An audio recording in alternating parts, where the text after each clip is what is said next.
Hola, soy Kurt y bienvenidos a MedTalk por Medical Tourism México, donde exploraremos de forma sencilla las diferentes opiniones y puntos de vista que hay sobre tratamientos, procedimientos y cirugías que se ofrecen en la República Mexicana, así como conocer las nuevas tecnologías y avances de la medicina. Mantente informado y consulta a tu médico. En este episodio platicaré con el Dr. Raúl Rincón, neurocirujano con más de 8 años de experiencia y que tiene su consultorio en la bella ciudad de Los Cabos, Baja California Sur. Mi objetivo es conocer y comentar sobre las afecciones más comunes del cerebro que trata un neurocirujano. Recuerda suscribirte a nuestro canal y activar las notificaciones para que no te pierdas ningún episodio. Comenzamos. Hola, ¿qué tal? Pues bienvenidos al programa de hoy, donde nos va a tocar platicar con el neurocirujano, el doctor Raúl Rincón, que se encuentra en Los Cabos. Hola, ¿qué tal? Buen día, doctor. ¿Cómo se encuentra? Hola, Kurt. Muy bien, muy bien. Un poquito acalorados acá en Los Cabos, pero ya acostumbrados. Y como verán, pues está todo... acá estamos acostumbrados al aire acondicionado en todos lados. Así que bien, no me quejo. La verdad es que no es queja, al contrario, es un paraíso Los Cabos. Sí. Yo siempre he tenido ganas de conocer y está en mis planes de ir.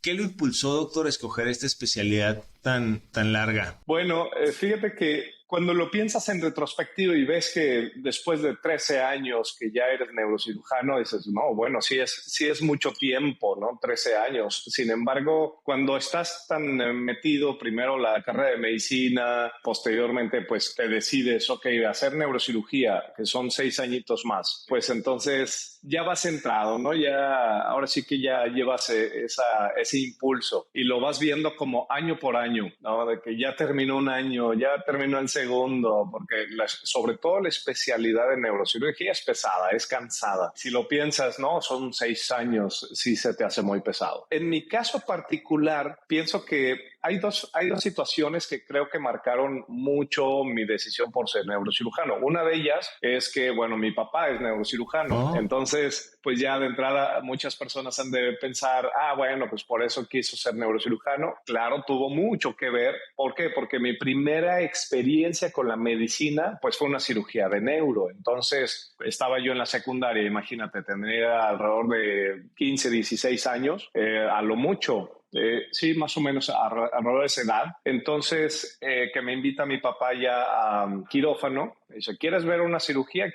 Porque yo ya me interesaba en la neurocirugía, en la medicina en general. Entonces, ya sabes que de niño siempre dices, quiero ser doctor de grande, ¿no? Dijo, bueno, vamos a ver si es verdad que te puede interesar. Me lleva a quirófano y era una cirugía de cerebro. Y ya viéndolo en retrospectiva, pues era una cirugía relativamente sencilla. Un paciente que tenía algo que se llama hidrocefalia, que es acúmulo de líquido en el cerebro, y hay que poner una valvulita, hay que poner un catéter para drenar ese líquido, esa acumulación, y de esa manera bajar presión en el cerebro. Eso se llama hidrocefalia. Entonces, es una cirugía relativamente no tan complicada actualmente ya para los neurocirujanos, pero imagínate un niño de 15, 16 años, un muchacho, un adolescente, viendo eso, que cómo es posible que le piquen con algo al cerebro a alguien y que el paciente despierte y mejora todavía, ¿no? Porque el paciente estaba inconsciente, etcétera. Entonces, que después de eso habla, despierta,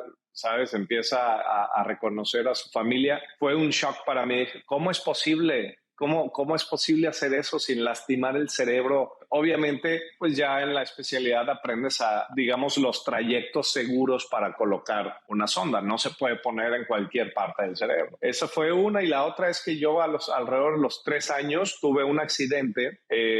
Yo estoy operado del cerebro, literalmente. Entonces... Wow. A los 3 años tuve un accidente que aquí por arriba del globo ocular se me encajó un lápiz. Estaba yo dibujando y una vecinita iba en un triciclo, me empujó por atrás. Entonces hizo esto y un lápiz se me incrustó por aquí, apenas por arriba del ojo, del globo ocular, y se fue por arriba del globo ocular hasta el cerebro. Entonces, pues por acá se ve, tengo una cicatriz. Se alcanza a notar, pero es una cicatriz que va de lado a lado, que me operaron en ese momento a los 3 años en el Centro Médico Nacional de Occidente en Guadalajara, que allá radicamos. Y entonces, pues mírame, aquí estoy, ¿no? Siempre hago la broma de que mis capacidades iban para ser científico de la NASA, pero pues ya nada más me quedaron para ser neurocirujano.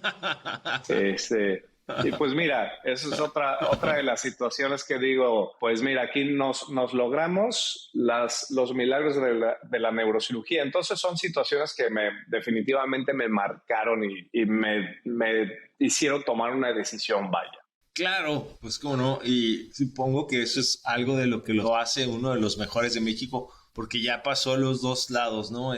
Ya está como cirujano y ya fue paciente, y eso lo hace, yo siento, empatizar. Y lo que he visto de usted, y se me hace que es un doctor muy empático, entonces ahora me entiendo el por qué. Yeah. Digo, a pesar de a los 3 años, pero estoy seguro que sí ha de recordar los miedos, ¿no? Y todo, sí, toda la experiencia. ¿Su papá opera ahí con usted en Los Cabos? No, él radica en Michoacán, él radica allá y de repente yo voy y opero con él temas de columna, que es lo que más realizo, ¿no? Sí, y sí hemos operado juntos, pero sí vaya, siempre el tema es un poquito complicado, bueno, no complicado, sino él como ya neurocirujano, pues con mucha experiencia quirúrgica, ¿no? Tratar al paciente y demás, y que llegue como hijo y le diga, no, esto se tiene que hacer así, claro, y así, no. A veces. Pero eso es relación papá-hijo aquí, o sea, aunque estuvieran haciendo un mollete, no le pongas tanta sal, quítate, no, o sea, eso es. Es verdad, tienes razón. O sea, digo, no se tuvo que ir tan al extremo de neurocirugía, o sea, un ejemplo de hasta prende la tele, así no se prende, como que eso es. Así le he aprendido tantos años. Es la dinámica papá-hijo en todo el mundo, así es. Sí. Para empezar con el tema afecciones comunes del cerebro, se me ocurrió hacerle una serie de preguntas. Pienso que como capítulo secundario de introducción podemos dar un Q&A. De esa manera mucha gente puede tener noción de lo que hace y todo eso, y cuando escuchen las preguntas, respuestas, los síntomas, van a poder decir, esto es con el neurocirujano. Para resumir de manera breve, que no han visto algún otro episodio, ¿qué hace el neurocirujano, doctor? Pues mira, el neurocirujano es el especialista en el tratamiento quirúrgico de las enfermedades de cerebro, columna vertebral. ¿Sí? ¿Por qué? Porque, vaya, muchas personas piensan que la columna vertebral la debe operar el ortopedista. Aquí el tema es que la columna vertebral protege a la médula, y entonces en sí el neurocirujano es el especialista que trata el cerebro, el sistema nervioso, vaya, que está compuesto por cerebro, médula espinal y los nerviecitos que salen de la médula espinal, que a nivel cervical esos nerviecitos se van hacia brazos y a nivel lumbar esos nerviecitos se van hacia las piernas. Entonces, cuando hay problemas en la columna que comprimen esos nervios, pues es cuando hay dolor, limitaciones, disminución de fuerza, etcétera. Y no es que sea una pelea realmente entre el neurocirujano y el ortopedista, esto es muy importante señalar, no hay una pelea ni tampoco es un tema de quién opera mejor o quién debe operar columna,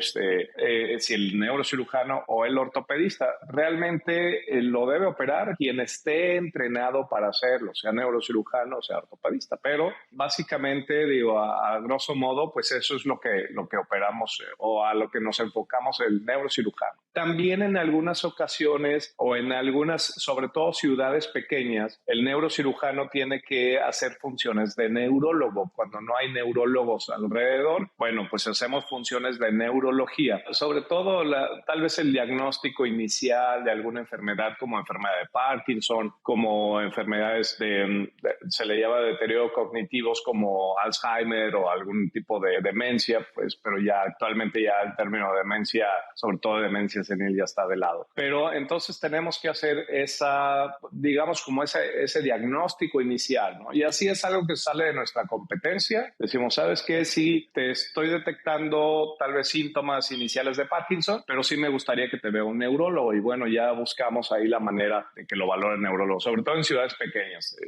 Claro, que eso es parte del turismo médico, ¿no? Que, por ejemplo, gente que está en una ciudad pequeña y que no tienen acceso, aunque estén en México, en Baja California, pueden ir a visitarlo ahí a Los Cabos y tener excelente trato médico. Sí. ¿Existe algún antecedente o algún problema, doctor, que pudiera estar relacionado a otra enfermedad, a algún otro padecimiento y que pudiera ser un indicador de que tenemos que ir a visitarlo? Por ejemplo, si tengo, no sé, si tuve un aneurisma en el corazón, o si tengo muchos stents, o si tengo problemas cardiovasculares, etcétera, y que diga, por lo general va de la mano con algo relacionado con el cerebro, vete a checar. Fíjate que qué buena pregunta, Kurt, porque muchas de las veces, incluyendo neurocirujanos, dejamos de lado esto, lo que se llama el screening o un check-up neurológico. ¿En qué sentido? Hay pacientes que tocabas el tema del aneurisma, hablando de aneurisma cerebral, que es una condición que lamentablemente la manera como se demuestra pues es que se rompe el aneurisma y hay un sangrado en el cerebro. Y vaya, muchas de las veces esto puede llevar incluso a la muerte. El paciente puede ni siquiera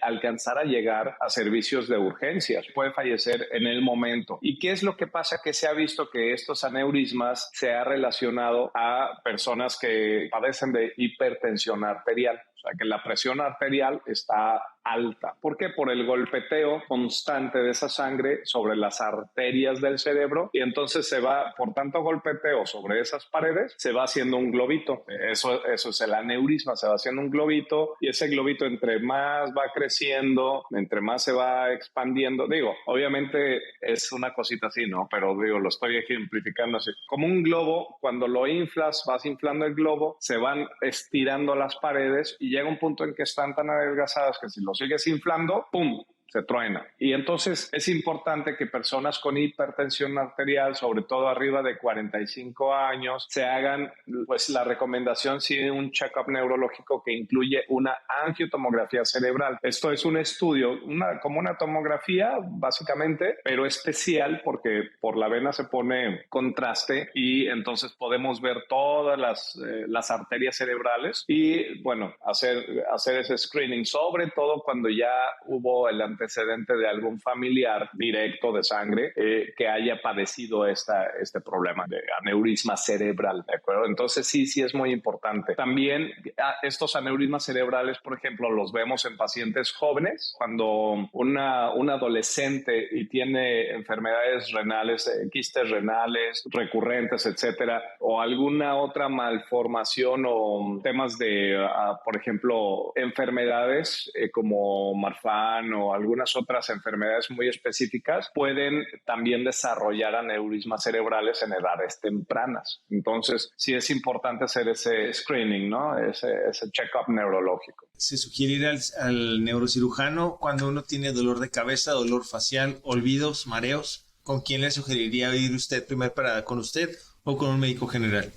No, si ya hay síntomas que están involucrando el raciocinio, o sea, la manera como piensa la persona, que no está bien orientado, por ejemplo, que está disvariando, que le llamamos, que está, dice una cosa por otra, que ya no está recordando algunas situaciones, yo recomendaría, si no se tiene, por ejemplo, un estudio de tomografía o algo, de manera inicial al neurólogo clínico. Eso es lo correcto o lo ideal. O incluso en los casos de dolor facial, que es un dolor tipo descargas eléctricas hacia la mitad de la cara y solo en la mitad de la cara de un solo lado. A veces sí puede ser bilateral, pero son casos rarísimos, que ahorita te voy a hablar de esa enfermedad. Pero cuando ya detectamos algún síntoma neurológico, si no se tiene ningún estudio, digamos, de tomografía o resonancia del cerebro, de manera inicial sí se recomienda es que visite al neurólogo clínico. Y así el neurólogo clínico, dentro de su exploración y en su análisis de los síntomas o de la enfermedad,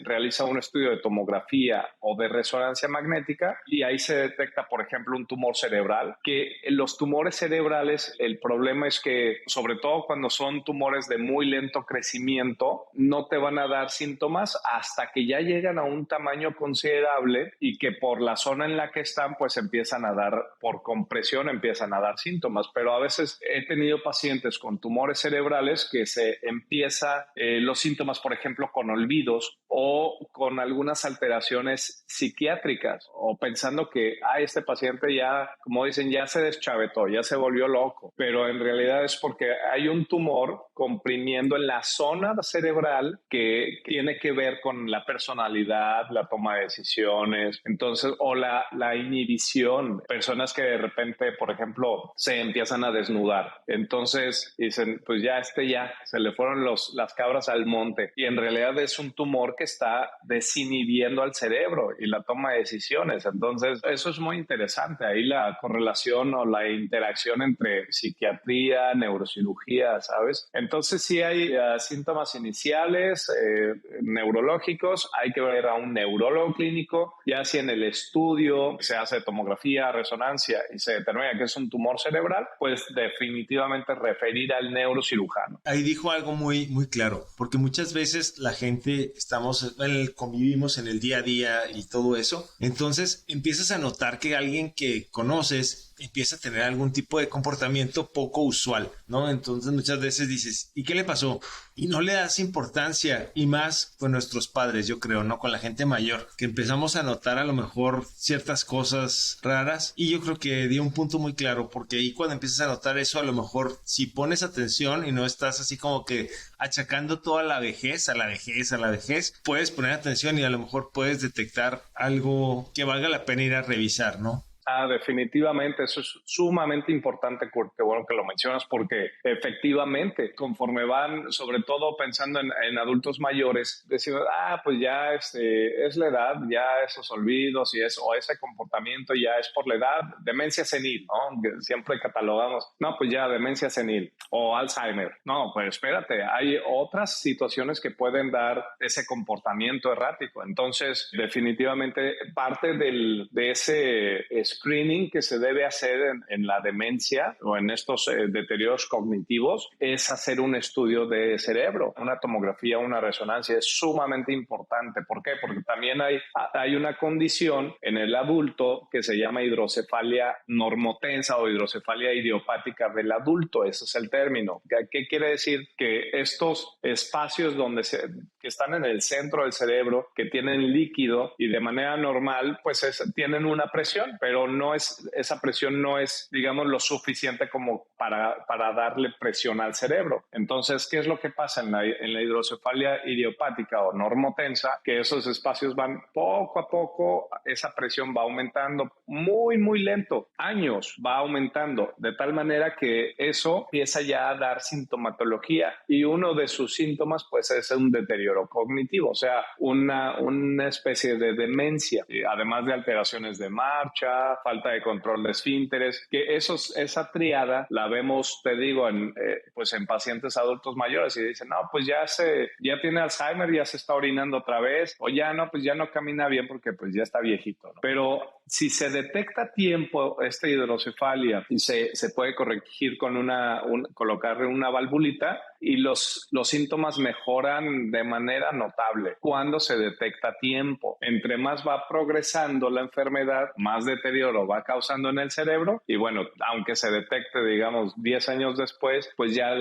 aunque sí pueda corregir algunos temas de marcha, pero ya lo cognitivo, los olvidos y demás, es muy poco probable que se recupere. Pues es importante la detección oportuna. En estos tiempos me he fijado que muchos de los artistas que antes nadie los veía enfermos, nadie nada, ¿no? Hasta que se veía que se morían. Y ahorita han salido 2, 3 casos que me gustaría que los comentara, porque sí han sonado, pero no han explicado bien en qué consiste, y casi creo que sí tienen que ver con neurocirugía. Por ejemplo, Emilia Clarke, que tenía hemorragia subcraneal, algo así, que casi se Ajá. Sí. ¿Cómo la detectan esa? Porque ella dice que no se la detectaron, que de repente ¡pop!, se cayó desmayada. ¿Nos podría platicar así brevemente sobre ese tema? La verdad es que es uno de esos milagros andantes, ¿no? Porque, digo, obviamente ha tenido su periodo de recuperación, en su momento lento, etcétera, pero ¿qué es lo que pasa? Era lo que platicábamos del aneurisma cerebral, se rompe, ¿no? Probablemente ella, no creo que padezca de la presión arterial, pero algún otro factor. Hay factores genéticos, etcétera. Entonces se rompe el aneurisma y esa sangre se va, no se forma un coágulo grande como por ejemplo en los casos de presión alta, cuando se sube mucho la presión y hay un sangrado dentro del cerebro y se forma un coágulo dentro del cerebro, y eso se puede detectar más fácil. En la hemorragia subaracnoidea, si el aneurisma se rompe así un poquito y esa sangre queda dispersa alrededor del cerebro y a veces no se logra detectar. Hay una clasificación que utilizamos para este tipo de hemorragia subaracnoidea, y probablemente ella era un Fisher 1 que en la tomografía no se alcanza a detectar, pero existe, pero está presente, y sobre todo no tanto por la hemorragia subaracnoidea como tal, que sí trae otras situaciones, pero sobre todo porque si pasa desapercibida en una tomografía inicial, el problema es que ahí está el aneurisma, pues está oculto, está por ahí, no lo han detectado, y el riesgo es que se vuelva a romper, que vuelva a sangrar, y entonces ya sea una hemorragia mucho más aparatosa, digamos, y entonces ya irse a un Fisher 3 o un Fisher 4, o sea, dentro de esta clasificación que te comento, ya ser más evidente en la tomografía, pero el problema es que de igual manera, entre más evidente, pues también más lesión va a causar al cerebro, porque la sangre en esta hemorragia subaracnoidea que está dispersa alrededor del cerebro le irrita muchísimo al cerebro, lo lastima mucho, y entonces eso trae otros riesgos y otras consecuencias. Ella pues lo operaron hasta, sin mal no recuerdo, porque leí su caso pues ya hace tiempo, lo operaron de un clipaje de aneurisma. Una vez que se detecte el aneurisma, esta dilatación en la arteria, lo que se debe hacer es poner un clip en la base del aneurisma. Es uno de los tratamientos. Hay otros tratamientos que se le llama terapia endovascular, que es como tipo cateterismo, lo que se hace en el corazón. De cateterismo también se puede hacer en el cerebro. En algunos casos se prefiere clipar, y si mal no recuerdo, creo que a ella le cliparon el aneurisma, le pusieron un clipcito en donde nace el aneurisma, pues para ya evitar ese riesgo de resangrado, ¿no? Pero ya el daño que causa el sangrado de aneurisma de manera inicial, pues ya está ahí. Y después ella desarrolló hidrocefalia, que es el acúmulo. Esa misma sangre tapa algunos orificios por donde circula el líquido dentro del cerebro. Entonces, si se tapa, es como tapar la coladera. Entonces, ese líquido se va a empezar a colectar dentro del cerebro. Y volvemos al tema de que va aumentando la presión, y eso hay que drenarlo. Y sí, ella recuerdo haber visto una foto que tiene una valvulita, un catéter que va externo. En ese caso, como tiene sangre, el líquido, hay que ponerlo primero externo para que drene toda la sangre, porque si no, luego se puede tapar, etcétera. Entonces, sí, eso recuerdo. Y pues mírala, aquí está, y ni le notas. Y sí, fue todo un proceso, pero va ya creo que bastante recuperada. Cuando hay algún tipo de movimientos involuntarios, por ejemplo, que estés normal platicando con alguien y que empiece uno de los ojos a parpadearte y que no tengas ese control, ¿ese es también algo que vale la pena ir a revisar con el neurocirujano? Bueno, cuando hay ese tema de que el brinqueteo del párpado que luego sentimos, que hasta le decimos cuando estamos platicando con alguien más, mira, ve cómo me brinca, ¿no? Entonces, ese brinqueteo que para nosotros sentimos que nos está brincando pero es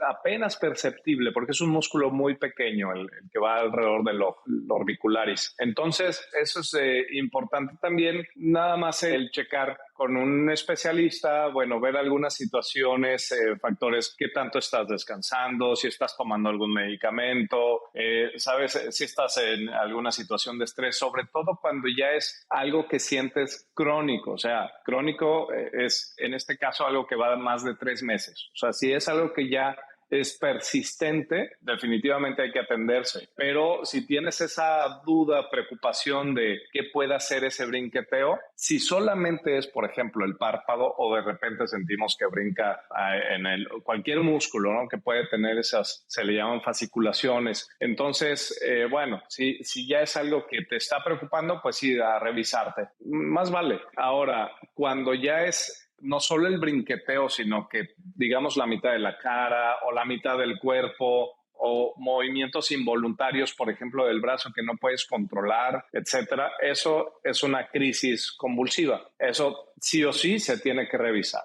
La parálisis facial. Hay un caso que es cuando tienes parálisis facial por el síndrome de Zoster, creo que así se pronuncia, ¿no? El virus, de herpes zóster. El virus de herpes Zoster. O por ejemplo el mito ese que dices que estás en lo caliente y que te dice tu mamá siempre, bueno, de chiquito, no salgas a lo frío porque se te va a paralizar la cara. Esas cosas, ¿verdad? Mentira, tienen que ir con ustedes. Pues mira, el mito del frío-calor, de cambiar de frío-calor, literal es un mito. Eso no pasa. Sin embargo, lo que sí es importante es que en la parálisis facial, desde que se presentan los síntomas, es importante acudir a valoración con el especialista, ya sea neurólogo o neurocirujano, o también con médico especialista en rehabilitación, etcétera. Pero sí es importante acudir con el especialista para iniciar primero para el diagnóstico adecuado, ¿sí? Si esa parálisis facial es precisamente por parálisis del nervio facial, que se le llama una parálisis periférica porque es el nervio periférico, o es una parálisis facial central. ¿Qué quiere decir esto? Que esa parálisis viene desde el cerebro. Entonces, si esa parálisis facial viene desde el cerebro, pues puede ser un stroke, puede ser un infarto cerebral, puede ser o una hemorragia, puede ser incluso un tumor, alguna situación, malformación vascular que se rompió, etcétera. Entonces, primero se tiene que diferenciar entre si es una parálisis facial periférica o central. La gran mayoría, afortunadamente, la gran mayoría de los casos de parálisis facial es periférica, que esto es que el nervio facial se paraliza. Como es un nervio, en su gran mayoría se le llama motor, o sea, que tiene una acción sobre músculos, los músculos faciales de la expresión. Entonces, al lastimarse ese nervio, pues obviamente se van a congelar los músculos. Pero es importante ahí señalar que, por ejemplo, si puedes levantar la ceja, o sea, si la parálisis facial te abarca toda la mitad cuando es periférica te abarca todo, incluyendo los músculos de la frente, que no puedes mover la mitad. Si se puede levantar, pues es más orientado a una parálisis central, una parálisis facial central. Pero bueno, son algunas cuestiones que necesitamos revisar en consulta. Y una vez que se detecta, se debe iniciar tratamiento, pero de ya, sobre todo para evitar secuelas, ¿no? Que quede paralizada. Pero sí, en la gran mayoría de los casos de parálisis facial periférica, pues se ha visto la relación con el virus del herpes zóster, que es una variedad de la varicela, ¿no? Ese tipo de virus. No es un herpes genital, que luego se piensa, escuchamos herpes y pensamos en herpes genital. No es de la misma familia, pero no es ese herpes como tal. O sea, no hay una relación sexual como tal implicada pues en ese virus, ¿no? Pero entonces es importante también dar un tratamiento para ese virus. Porque te digo, en la gran mayoría de los casos está relacionado, ¿no? Como que el nerviecito inflama. Y el nervio está ahí, el virus está en el nervio, perdón. El virus está ahí vive. El tema es que hay situaciones que lo desencadenan, sobre todo situaciones de estrés, ¿sí? Entonces, ese tipo de cosas sí nos bajan las defensas, ponen más susceptible al nervio y es cuando se reactiva el virus, ¡pum! Y viene esa situación, ¿no? Un caso muy sonado, el de Justin Bieber. Pero ahí, por ejemplo, ¿cómo lo pesca uno ese herpes si no es genital? Ese virusito, te digo, está relacionado, por ejemplo, con el de la varicela, que es una enfermedad, se le llama exantemática, pues que salen los granitos, ¿no? En la infancia. Y puede ser que ahí estuvo, ¿ah? O sea, si te veo varicela de niño, puedes tener el virus ahí alojado en tu cuerpo, en tu organismo, y sin mayor problema, porque es un virus que tiene memoria, digamos. Entonces, pues es cuando algunas situaciones, ¿no? Mal pasadas, o sea, de alimentación que no se está comiendo adecuadamente, que está con estrés, etcétera, etcétera. Y alguna situación que reactiva o se inmunodeprime el paciente, o sea, las defensas, el sistema inmune por alguna cosa se disminuye. Si hay una gripa, ¿no? Una simple gripa puede, si ya hay el virus del herpes zóster por ahí en el organismo, lo puede reactivar, ¿no? Ahí mencionó dos cosas que también me llaman la atención. Una fue del periférico de los nervios. Ahí es donde se activa el trigémino. Eso es algo que ve usted. Para los que no saben, el trigémino le llaman el dolor más fuerte que existe en el mundo mundial. Sí, caray. Es algo así que le llaman el dolor suicida, sí. Y es algo muy, muy fuerte. ¿Eso es algo que se ve con usted? Sí, definitivamente. La neuralgia del trigémino es una enfermedad, hijo. Como bien dices, sabes que los pacientes que tengo, que he atendido con neuralgia del trigémino, me dicen, doctor, si yo tuviera una pistola a un lado en el momento que tengo una crisis de dolor, me doy un tiro, o sea, en ese grado, porque realmente es un dolor y sobre todo que al principio, Kurt, no sabes de qué se trata, pues. Solo es de repente, porque eso pasa así de repente. Estamos platicando y ¡pum! Vienen las descargas de dolor. Dependiendo la zona, puede ser, o sea, dependiendo la rama involucrada, puede ser hacia acá o hacia abajo, ¿no? Lo más común es regularmente hacia esta zona. Puede ser una zona nada más, pueden ser dos o pueden ser tres, dependiendo de qué tanta lesión tenga el nervio, ¿no? El nervio trigémino es un nervio sensitivo, por eso lo que causa es dolor, a diferencia del nervio facial, que es un nervio que se encarga de mover músculos, su manifestación es parálisis. Pero este es un nervio sensitivo, entonces lo que hace es distorsionar la sensibilidad. Y tú puedes notar un paciente con neuralgia del trigémino, no quiere ni hablar. O sea, están así. Sí, doctor, es que me duele porque abrir gesticular o el simple roce del aire. El roce del aire les desencadenan dolor, pero unas crisis de dolor, pues impresionantes, incoercibles se le llama ese tipo de dolor. Ahora, siempre que se detecta a un paciente con neuralgia del trigémino, se le inicia primero medicamento, ver cómo va respondiendo a ciertos medicamentos y bueno, ya se va escalonando, digamos, el tratamiento. Regularmente pueden pasar algún par de años para que el paciente acuda con un especialista, con un neurólogo o neurocirujano, ya a buscar una atención más dirigida. ¿Por qué? Porque en la gran mayoría de los casos, lo primero que se piensa es que es un problema dental. Entonces van con el dentista. Uh-huh. Y si el dentista no tiene, digamos, el conocimiento de que pudiera ser una neuralgia del trigémino, pues dice, bueno, pues sí se te ve ahí caries, ¿no? Vamos a extraerte el diente. Y luego me llegan pacientes ya con neuralgia del trigémino de años, pues con dientes nuevos, ¿no? O sea, chimuelos o que les extrajeron piezas dentarias, pues 2, 3 piezas y que les pusieron nuevas piezas, etcétera. Y no es la solución, vaya. Dice, pues yo sigo igual con el dolor. Ya, bueno, ¿sabes qué? Tus características de dolor son más compatibles con algo que se llama neuralgia del trigémino, que no tienen nada que ver con los dientes. Lo que pasa es que pues ramitas del nervio del trigémino se van precisamente hacia las encías, hacia la parte interna de la boca y por eso se puede pensar que tiene esa relación. O también le dicen, no, pues es una disfunción temporomandibular que el especialista debe, digamos, descartar, ¿no? Asegurarse de que el dolor se trata de una neuralgia o una disfunción temporomandibular, que luego les mandan guardas para usar en la noche, ese tipo de cosas, y dice, pues no, o sea, sigo con el dolor. Entonces pasan por varios especialistas o varios profesionales de la salud, mejor dicho, antes de llegar realmente a una atención. ¿Por qué? Porque ya ahí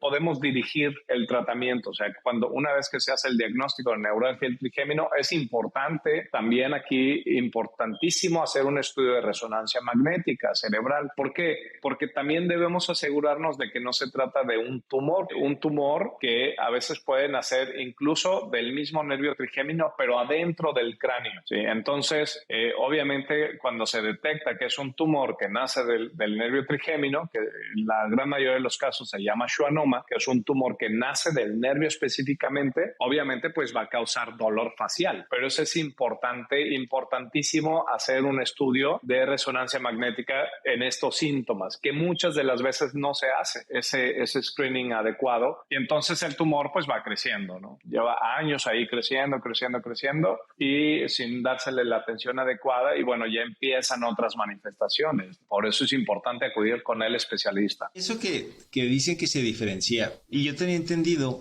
que si la molestia venía de cierta parte, o sea, era algo que tenía que tratar el maxilofacial, y si venía de otra parte, era algo que tenía que tratar el neurocirujano, o siempre es con el neurocirujano para mayor protección, seguridad del paciente. Si se detecta vaya, si se confirma que es una neuralgia del trigémino, sí es definitivamente el neurocirujano quien debe tratar esto. Platicando con el paciente sobre las opciones de tratamiento que hay tratamientos que son meramente para control de dolor, etcétera, que pueden dar alivio por algún tiempo, digamos, pero sí tal cual manejo del dolor, eso ya lo trabajamos en conjunto con algún especialista en dolor, por ejemplo. La realidad es que el tratamiento más efectivo para neuralgia del trigémino hoy por hoy es la cirugía. Es una cirugía que se ingresa por detrás de la oreja, se hace una ventanita, por ahí ingresamos y descomprimimos, o sea, separamos el nervio de una estructura vascular que en la gran mayoría de los casos esa es la causa de la neuralgia del trigémino, que está el nervio trigémino y está un vasito sanguíneo, ya sea una arteria o una vena, que lo está,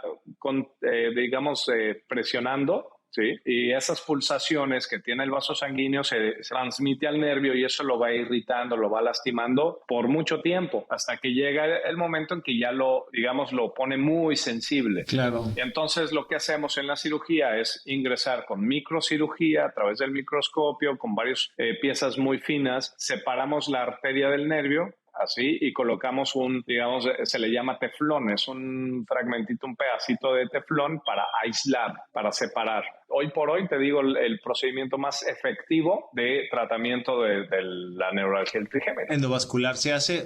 No, endovascular todavía no se ha desarrollado una técnica para tratarlo. Es importante también señalar que en mujeres jóvenes, sobre todo, en todo paciente joven alrededor de los 30 años, pero que inicia con neuralgia del trigémino y sobre todo cuando es bilateral, es importante descartar esclerosis múltiple, muy, muy importante, pero también va relacionado con otras manifestaciones, ¿no? Por eso sí, te digo, es sumamente relevante la atención especializada por todas estas situaciones que te digo, que tenemos que asegurarnos, descartar algunas otras patologías, etcétera. Y así en la valoración se determina, ¿sabes qué? Pues sí, tu dolor no es neuralgia del trigémino, es una disfunción temporomandibular, te mandamos con el maxilofacial, bueno, ahí ya le vamos dando una dirección.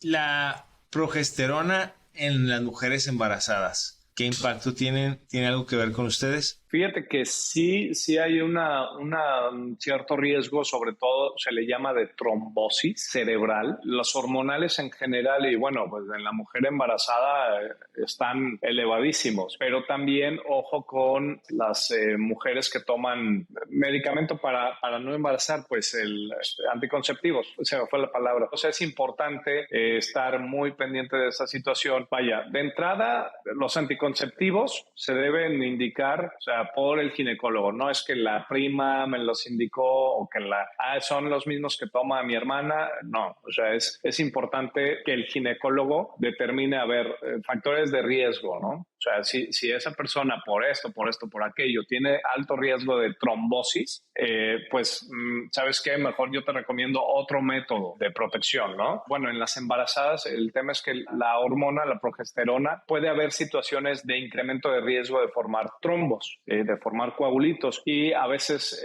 a nivel cerebral puede haber trombosis de unas venas especiales en el cerebro que se trombosan y puede ser algo de vida o muerte. Realmente, en el momento que se presenta eso, el embarazo se debe dar por término, independientemente en la etapa en la que esté. Si ya es un producto viable, pues extraerlo y adelante, pero la mujer necesita pues tratamiento especializado, ¿no? Es sumamente importante. Ahora, esto se va a dar de agudo, o sea, así. ¡Pum!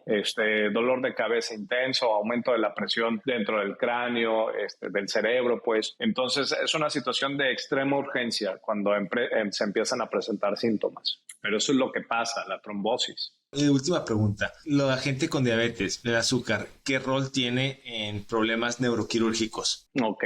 Pues mira, sí, definitivamente que tiene mucho que ver porque un diabético descontrolado de entrada, el cerebro va a envejecer más rápido, ¿no? O sea, es un hecho. Tiene riesgo de desarrollar otras enfermedades cerebrales como demencias o trastornos, deterioros cognitivos que se le llama. Y la relación con neurocirugía es que regularmente el diabético también es hipertenso, o sea, también padece de la presión arterial. Entonces, esa combinación, diabetes, presión arterial, y solo esas dos situaciones aumentan el riesgo hasta 5 veces más, riesgo de un stroke, de un infarto cerebral o de una hemorragia cerebral. Pero sobre todo, lo más común es el infarto cerebral. Entonces, si además de diabético, o sea, no se está bien controlado, pues la recuperación va a ser más lenta, ¿sabes? Va a ser más tórpida. Pero esa combinación, okay, sobre todo diabetes, presión arterial, aumenta muchísimo. Y si además a eso le sumas, o sea, además de la diabetes, la presión arterial, le sumas que fuma, no, bueno, te vas hasta 12 veces más el riesgo de un stroke. Imagínate eso, o sea, el tabaquismo es la primera causa prevenible o evitable de stroke o de infarto del corazón también. ¿Por qué? Porque es algo que no necesitas, o sea, tu cuerpo no necesita el tabaquismo, ¿no?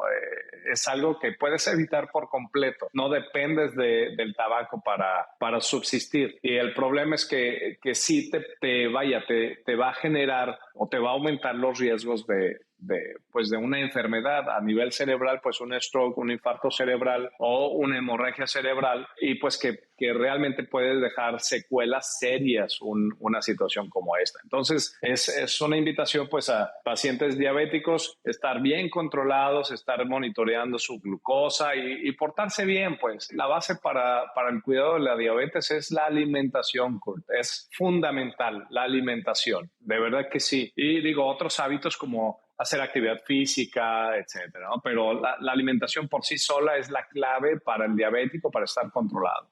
Ahí dijo algo que en definición pues sí sabemos qué es, pero de manera simple, ¿qué es el infarto cerebral? El infarto cerebral es cuando estas arterias que le llevan la sangre al cerebro, una de esas arterias se tapa. En la gran mayoría de los casos se tapa por un fragmentito ya sea de colesterol o un coagulito. Lo más común es una placa de colesterol, que aquí vienen las arterias que vienen del corazón, luego vienen aquí las carótidas y luego parte de la carótida, que aquí sentimos el pulso, y esas carótidas luego se van a dividir y parte de esa carótida se va hacia adentro del cráneo, que le da el 80% de la circulación del cerebro. Entonces imagínate, el 80% de la circulación proviene de esas carótidas. Entonces, si una de esas carótidas disminuye su flujo de sangre y después uno de esos fragmentitos de colesterol, de las placas de colesterol que se va acumulando aquí, el sarro, pues, por así decir, en la tubería, se va acumulando y se suelta y hasta donde llegue. Entonces, depende del tamaño de ese fragmentito de la placa de colesterol. Entonces, se va y en donde llegue va a tapar la circulación de sangre, y la zona a donde normalmente le llega la sangre, esa zona del cerebro pues va a sufrir por falta de sangre, y eso es lo que le llamamos stroke o infarto cerebral. Ahí, doctor, por ejemplo, ya sabemos los síntomas, ¿no? Que cuando tienes dolor en el pecho, cierto adormecimiento, o sea, son síntomas que la gente debe de saber que tienes que correr al doctor porque te está dando un posible infarto. Aquí con el infarto cerebral, ¿qué siente uno? Pues mira, los síntomas son variables porque van a depender de la localización del infarto, pero lo más común, y lo vemos, por ejemplo, en todas estas campañas de detección oportuna de stroke y de acudir a una sala de urgencias o de llamar a una ambulancia, es alteraciones del habla, o sea, que empezamos a trastabillar, ¿sabes? El paciente empieza a no poder hablar correctamente o a decir una palabra por otra, llamar, por ejemplo, al reloj, decirle pulser, pulser es cercano, pero decirle lápiz, ¿no? Cosas así, o también que no puede mover la mitad de su cuerpo, incluyendo la cara, o sea, que empieza a perder fuerza y está comiendo y de repente se le cae el tenedor y entonces ya empieza a perder esa fuerza, o que empieza a a babear por esa misma parálisis facial, que al caminar se va de lado, etcétera. O sea, esas son situaciones y eso ocurre en agudo, o sea, ocurre en el momento y la evolución de las siguientes par de horas. Lo ideal es que en cuanto se detectan síntomas, en estos casos sí más vale pecar de precavido, ¿no? ¿Por qué? Porque el tiempo de atención puede ser la gran diferencia entre, las secuelas que pueda tener, ¿no? Que puedan quedar por esa lesión cerebral. Si llega al servicio de urgencias en las primeras, idealmente menos de 6 horas de que empezaron los síntomas, se pueden dar tratamientos especializados o incluso ahí sí entrar con terapia endovascular, cateterismo. Si el hospital cuenta con esos servicios y con esos especialistas, de entrar con cateterismo y sacar el fragmento que le está tapando, por ejemplo, o simplemente iniciar por la vena, iniciar tratamiento especial para disolver un coágulo, por ejemplo, alguna de esas situaciones. Entonces, claro, una vez que llegas a servicio de urgencia se debe hacer una tomografía para asegurarse que no hay una hemorragia. Primero, diferenciar entre infarto o hemorragia, porque si se da medicamento pensando que es un infarto para diluir la sangre, digamos, y resulta una hemorragia, pues va a aumentar. Entonces, es importante primero diferenciar entre infarto o hemorragia. Ya si no se ve dato de hemorragia, entonces sí iniciar tratamiento del infarto, ¿no? Para disolver el coágulo de sangre. Pero se debe actuar de inmediato. ¿Y cómo ve el futuro usted de su especialidad de neurocirugía? ¿Qué esperamos en unos 10 años? Pues mira, algo muy bonito, la robótica, la tecnología está, yo cada que voy a los congresos y voy pues muy seguido, no solo a los nacionales, sino internacionales, y estoy muy cercano pues en eso porque es algo que me gusta mucho, me apasiona mucho el tema de la tecnología con la que disponemos actualmente y que vamos a disponer pues tal vez ni siquiera 10 años, al paso que vamos, hablando de robots, o sea, de la robótica en la cirugía de columna, en la cirugía cerebral. Actualmente hay un modelo de microscopio que se utiliza, que ya no es el clásico, bueno, sí se utilizan unos lentes, pero haz de cuenta que estamos trabajando así como platicando tú y yo y a donde mueva la cabeza, pero estoy viendo la imagen acá en el robot porque tiene una cámara fija en el campo de trabajo, etcétera. Dependiendo del movimiento que yo tenga de mi cabeza, se acerca el campo, etcétera. Es muy, muy impresionante todo lo que se puede lograr actualmente en el campo de neurocirugía y que con un simple gesto se va a mover ese robot y demás de visión. Pero también te digo, hay brazos robóticos para colocar tornillos en la columna vertebral de una manera ultra precisa. Entonces eso le da seguridad al paciente y pues también, por supuesto, a nosotros como cirujanos. Y cuestiones va más hacia allá definitivamente a mejorar la red. Por ejemplo, actualmente también están ya los primeros modelos de realidad aumentada dentro de quirófano, realidad virtual, o sea, va en ese sentido y también para el neurocirujano en formación o simplemente los estudiantes de medicina, pero hablando específicamente de la neurocirugía, pues al neurocirujano, al residente que está en formación, los modelos anatómicos hiperreales que ya no necesitas estar entrenando la cirugía en el paciente, o sea, que lo puedes hacer en estos modelos hiperrealistas anatómicos, pues que clipar un aneurisma cerebral, por ejemplo, en un modelo que dices, no manches, esto es real, o sea, se ven tan reales, es impresionante. La verdad es que hacia allá va la neurocirugía y es algo que me apasiona, podemos estar aquí hablando por horas sobre eso, ¿no? Pero bueno. Muchas gracias por su tiempo, doctor. ¿Y cómo lo encuentran? Lo mando de su celular personal. Si visitas Los Cabos y necesitas un hotel con experiencia en turismo médico y con excelentes precios, el Hotel City Express Los Cabos es tu mejor opción. Visita nuestra página web donde encontrarás la información del hotel, así como las promociones que ofrece. Muchas gracias por su tiempo, doctor. ¿Y cómo lo encuentran? Lo mando de su celular personal. A mí me encuentran en la ciudad de Los Cabos. Estamos en una clínica llamada Neuro Spine and Pain Clinic. Está en inglés, pero traducido pues es cerebro, columna y dolor. Somos un grupo de especialistas. Yo soy el líder de ese grupo, de ese equipo, fundador de la clínica. Pues estamos enfocados para atender problemas de cerebro, columna, manejo del dolor. Tenemos tecnología de punta, algo que se llama estimulación transcraneal, magnética transcraneal, que con todo gusto luego podemos hablar sobre eso. Es muy interesante. Pueden seguir nuestras redes sociales que ya Kurt nos hará favor de poner. El teléfono de contacto inicial, incluyendo WhatsApp, es el 624-213-7915. Ese es el teléfono de contacto, que puede ser incluso por WhatsApp, ser también contacto por correo, etcétera. Estamos trabajando en nuestra página web para renovarla y también que sea más accesible para el paciente hacer la cita a través de la página web, etcétera. Estamos mejorando esa experiencia para el paciente. Y qué mejor que estés pasando tu recuperación en Los Cabos. No, hombre, imagínate. Pues muchas gracias, doctor, por su tiempo. Estuvo muy, muy informativo todo lo que nos dijo. Perfecto, Kurt. Pues a la orden, ya sabes, es un gusto para mí saludarlos y sobre todo el educar a la comunidad, o sea, el compartir este tipo de situaciones para que se atiendan a tiempo, ¿no? Después de mi plática con el Dr. Raúl, puedo concluir que las afecciones del cerebro son más común de lo que me imaginaba y que padecimientos o enfermedades de otras partes del cuerpo, si no se tratan a tiempo, pueden traer consecuencias en nuestro sistema nervioso. Es muy importante estar atento a comportamientos inusuales y no característicos de las personas y consultar a un especialista a la brevedad, ya que en temas neurológicos, un tratamiento oportuno es la clave para tener mejores resultados y minimizar secuelas.